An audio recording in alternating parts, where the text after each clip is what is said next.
గత ప్రభుత్వంలో అధ్యక్ష రాష్ట్రంలో ఈరోజు నేను క్రీడా శాఖ మంత్రిగా ఈ సభలో చెప్తున్నాను అధ్యక్ష, ఎందరో లక్షలాది మంది పేద క్రీడాకారులతో ఆడుకున్నారు అధ్యక్ష, వాళ్ళ భవిష్యత్తుతో వాళ్ళ జీవితాలతో.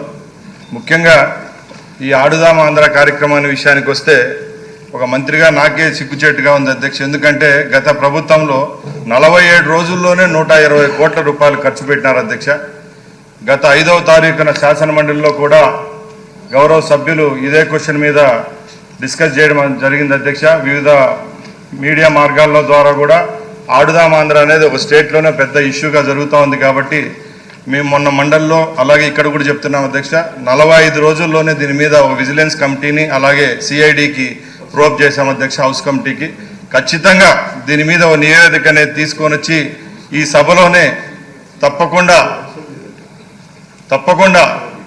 రాష్ట్రంలో గత ప్రభుత్వంలో జరిగిన స్పోర్ట్స్ విషయానికి ఆడుదాం ఆంధ్రానే కాదు అన్ని విషయాల్లో ఏం జరిగిందో అన్ని సభ దృష్టికి తీసుకొని వచ్చి అక్కడ ఎవరైతే దోషులుగా ఉంటారో అధికారులు అయితేనే ప్రజాప్రతినిధులు తప్పకుండా వాళ్ళ పేర్లను కూడా బట్టబయలు చేసేదానికి సిద్ధంగా ఉన్నామని సభాముఖంగా తెలియజేసుకుంటున్నా అధ్యక్ష.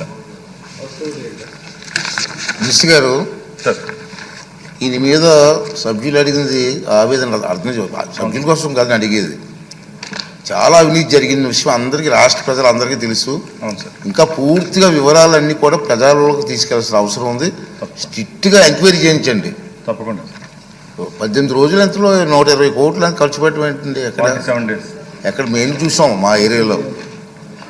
మీ ద్వారానే హౌస్ కమిటీకి కూడా దీని మీద మీరు సీరియస్ తీసుకోండి సార్. తప్పకుండా పబ్లిక్ తెలియాలి ఎంత అవినీతి జరిగింది, ఎలా జరిగిందని పబ్లిక్ తెలియాలి. సీరియస్ తీసుకోండి. తప్పకుండా. Thank you. ఈ వీడియో నచ్చితే లైక్ చేయండి. అలాగే మా ఛానల్ ని ఫస్ట్ టైం కనుక చూస్తున్నట్టయితే ఇప్పుడే సబ్స్క్రైబ్ చేసుకుని పక్కనే ఉన్న గంట సింబల్ ని యాక్టివేట్ చేసుకోండి. అప్పుడే మేము పెట్టే ప్రతి వీడియో మీకు నోటిఫికేషన్ గా వస్తుంది. అలాగే ఈ వీడియో పూర్తిగా చూసినందుకు ధన్యవాదాలు.